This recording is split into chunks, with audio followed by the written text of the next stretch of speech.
रात के 2 बज रहे थे। दिनेश एक कैब ड्राइवर था जो अपना कार में बैठा था और वो अपनी आखिरी ड्यूटी का इंतजार कर रहा था।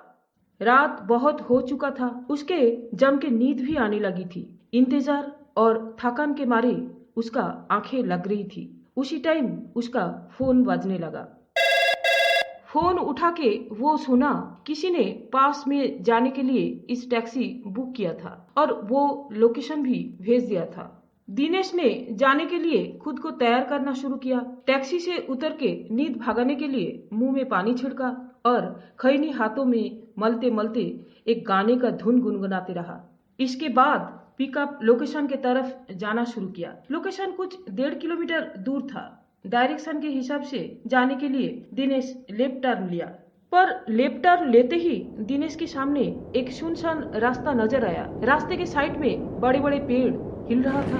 अचानक कहां से बिजली भी कड़कने का आवाज सुनाई दिया।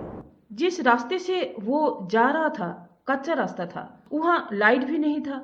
अंधेरा में कार चलाना मुश्किल भी हो रहा था, पर बिना कुछ सोच के दिन का आखिरी ट्रिप था, उसको जल्दी घर भी जाना था, इसलिए वो ड्राइव करता रहा। कैब बुकिंग किसी राहुल के नाम से था, पर पिकअप लोकेशन के पास पहुंचते ही दिनेश को एक लड़की दिखाई दिया। वो लड़की इतना सुंदर सी थी जो देखते ही दिनेश का पलके नहीं पड़ा। व्हाइट कलर का पार्टी वेयर, स्ट्रेट हेयर और चमकती हुई ज्वेलरी से वो लड़की अंधेरा में पूनम की चांद लग रही थी। वो शायद कहीं लेट नाइट पार्टी से आ रही थी, नहीं तो जा रही थी। वो हाथों का इशारा करके दिनेश की कार रुक पाई और आके पीछे नहीं बैठ के दिनेश की साइड वाला सीट में बैठ गई। दिनेश ताज्जुब हो गया। अक्सर पैसेंजर पीछे बैठते हैं, खासकर लेडीज पैसेंजर। एक ऐसे साइड सीट में बैठ गई। खैर, दिनेश नजरअंदाज करके गाड़ी चलाने लगा।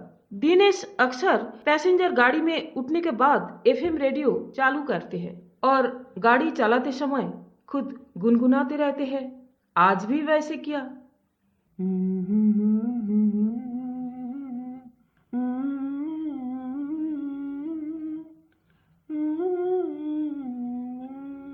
की कसम लाजवाब हो।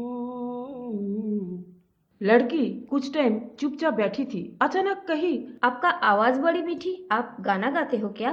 और गाड़ी में रेडियो नहीं है? दिनेश कहा, थैंक यू मैडम, रेडियो खराब हो गया। उस लड़की का लोकेशन था 1.5 किलोमीटर दूर और वो एक हॉस्पिटल का था।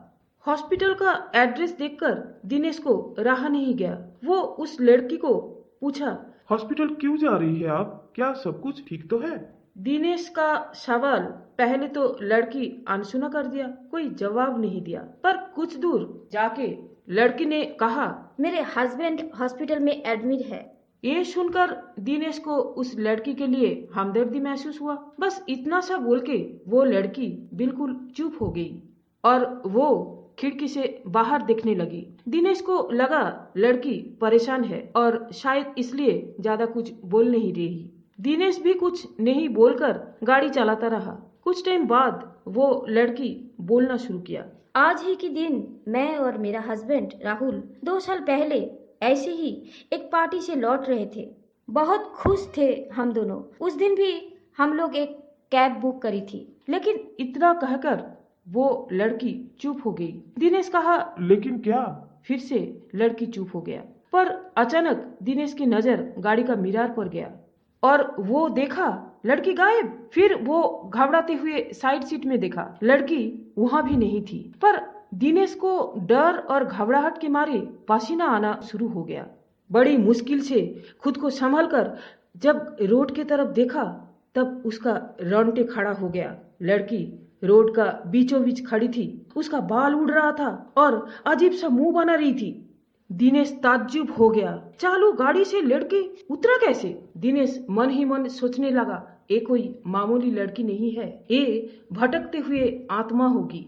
इसके हाथ से छुटकारा मिलने के लिए और जल्दी घर पहुंचने के लिए दिनेश का दिमाग में एक प्लान आया। वो गाड़ी का बोनेट खोल के देखने का नाटक किया। जैसे गाड़ी खराब हो गया, वो लड़की दोबारा आए तो उसको लगेगी इस गाड़ी खराब हो गया तो कोई दूसरी गाड़ी पकड़ना चाहिए। अचानक दिनेश रोड के साइड एक पेड़ के नीचे देखा, वो लड़की एक चुड़ैल के रूप लेकर उसके तरफ देख रही थी और तेज आवाज से हंस रही थी। दिनेश का जैसे होश उड़ गया, डर के मारे उसका गला सूख रहा था। वो किसी भी प्रकार से खुद को संभाल के गाड़ी के अंदर जाके स्टीयरिंग पकड़ा। 80 स्पीड में गाड़ी भगाया, पर रोड का हर एक रात में उस चुड़ैल खड़ी थी और वो हंस रही थी। कभी कभी तो रोड का बीचों बीच भी खड़ी थी। दिनेश का दिमाग खराब हो गया। वो गाड़ी को उस चुड़ैल की आर पार चलाया। मिरर से दिनेश देखा उस चुड़ैल ने गाड़ी के पीछे पीछे दौड़ रही है। दिनेश गाड़ी को और तेज भगाया तो चुड़ैल भी पीठ के साथ साथ भाग रही थी।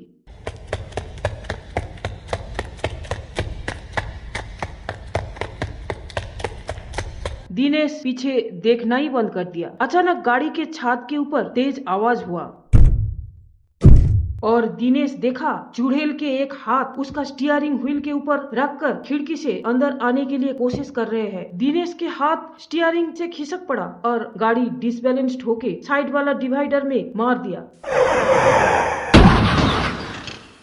दिनेश बेहोश हो गया। ताज्जुब की बात, उस डिवाइडर से सामने ही था वो हॉस्पिटल जहां पहुंचने के लिए कैब बुक किया गया था। गाड़ी का एक्सीडेंट सुनकर कुछ लोग दौड़ते हुए आया और दिनेश को जख्मी हालत में हॉस्पिटल के अंदर ले गया। दिनेश को जब होश आया तब वो नर्स को पूछा, यहाँ कोई राहुल नाम का पेशेंट एडमिट है? दिनेश का बात सुनकर वो नर्स चौंक उठी। वो बताया 2 साल पहले उसी डिवाइडर से टकरा के राहुल और उसके बीबी का एक्सीडेंट हुआ था और इसी हॉस्पिटल में उन दोनों एडमिट भी हुआ था, पर राहुल की तुरंत मौत हो गया था और उसका बीबी 2-1 दिन जिंदा थी। मौत से पहले वो बोल के गई थी जिस कैब से वो दोनों जा रहा था उसी कैब का ड्राइवर ड्रिंक करके बहुत तेज गाड़ी चला रहा था। राहुल बार बार रिक्वेस्ट कर रहे थे गाड़ी रुक पाने के लिए, पर वो सुना नहीं। तभी दिनेश को याद आया 2 साल पहले उसका भाई का भी एक्सीडेंट में दोनों पैर गया था और वो उसी टाइप का लड़का भी है और दिनेश को समझ में आया भाई का किए गया पापों का सजा